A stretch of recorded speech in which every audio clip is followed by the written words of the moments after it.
जय श्री कृष्ण।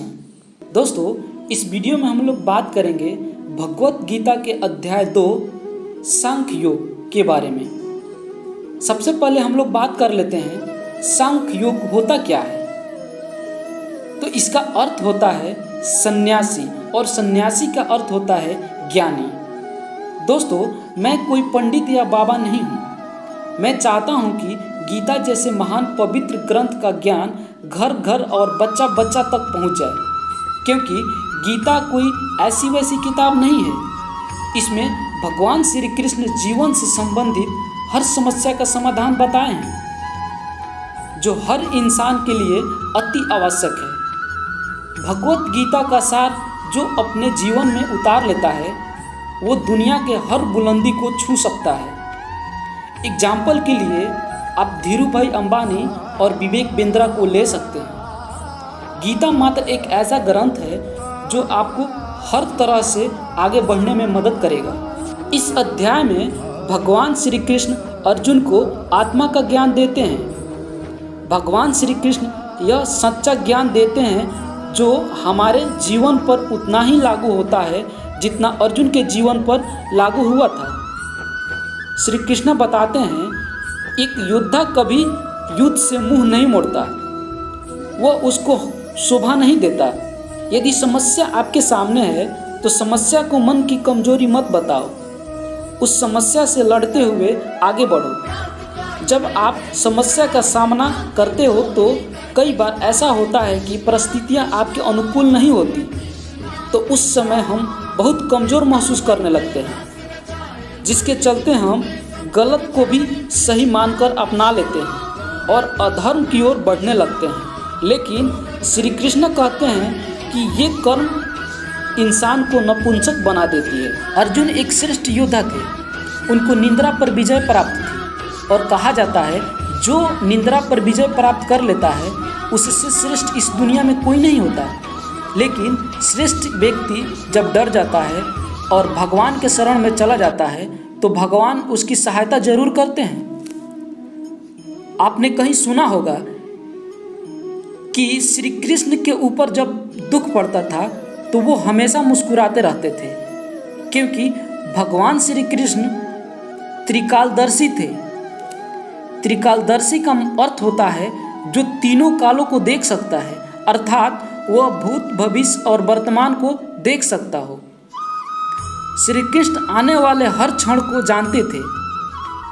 इससे हमें यही सीख मिलती है कि बुद्धिमान व्यक्ति भूत भविष्य की चिंता छोड़कर वर्तमान को जी भर के जीता है। श्री कृष्ण सांख्य योग में बताते हैं कि हम काल चक्र में फंसे हैं, हम आते हैं और जाते हैं, हम कल भी थे और आगे भी रहेंगे।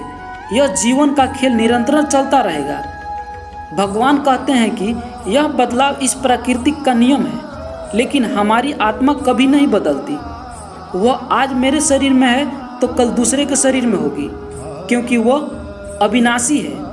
भगवान श्री कृष्ण अर्जुन से कहते हैं कि हे कुंती पुत्र, जीवन के बदलाव को मनुष्य को सहन करना पड़ता है और इसे करनी भी चाहिए, क्योंकि यही नियम है।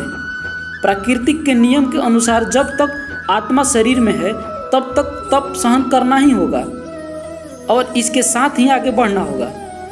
यहाँ भगवान श्री कृष्ण का कहना चाहते हैं कि ज्ञानी व्यक्ति ना तो दुख के समय ज़्यादा रोता है और ना ही खुशी के समय ज़्यादा उत्तेजित होता है, क्योंकि वो जानता है कि समय का परिवर्तन होगा और सब बदल जाएगा। जिस तरह नदी के पानी बहते रहता है और दोनों किनारों पर टकराते रहता है, उसी तरह हमारे जीवन में दो किनारे हैं, सुख और दुख। कभी जीवन में सुख की ओर आता है तो कभी दुख की ओर, लेकिन जीवन पानी की तरह चलते रहता है, रुकता नहीं। श्री कृष्ण कहते हैं नित्य वह है जो सत्य है और सत्य वो है जो हमारे अंदर है। अर्थात यहाँ भगवान श्री कृष्ण आत्मा के बारे में अर्जुन को समझा रहे हैं। अधर्म के विरुद्ध अर्जुन तू युद्ध कर, क्योंकि तू सिर्फ शरीर का अंत करेगा, आत्मा को नहीं। आत्मा अमर है, इसका अंत संभव नहीं है। आत्मा एक शरीर छोड़ती है तो दूसरी शरीर में प्रवेश कर जाती है। भगवान श्री कृष्ण कहते हैं कि इस धरती पर जो व्यक्ति अपने सुख के लिए कर्म करता है वो अधर्म का रास्ता अपना लेता है, लेकिन जो ज्ञानी व्यक्ति होते हैं वो अपनी आत्मा के लिए कर्म करते हैं। ऐसे कर्म ही आत्मा को संतुष्ट करते हैं और मोक्ष की ओर ले जाते हैं। श्री कृष्ण कहते हैं कि भौतिक सुखों में आत्मा को मुक्त करने से रोकती है। भगवान श्री कृष्ण अर्जुन से कहते हैं कि हे पार्थ, अगर तू इस युद्ध से भागेगा तो लोग तुझे अपमानित करेंगे। अगर युद्ध करेगा, चाहे जो भी उसका परिणाम हो, उससे तू सम्मान को प्राप्त करेगा। इसका अर्थ ये हुआ कि अपनी जिम्मेदारी से भागना नहीं चाहिए। परेशानी से भागना जीवन को नर्क की ओर ले जाने वाला कर्म होता है, क्योंकि आपके निंदा करने वाले इसी ताक में रहते हैं कि कैसे आपको नीचा दिखाया जाए। इसलिए हमें जी जान लगाकर अपनी समस्या से लड़ना चाहिए, क्योंकि चुनौती के सामना करने से हमें अनुभव की प्राप्ति होगी। अर्थात हम लाभ हानि की चिंता छोड़कर हमें अपने कर्म पर ध्यान देना चाहिए।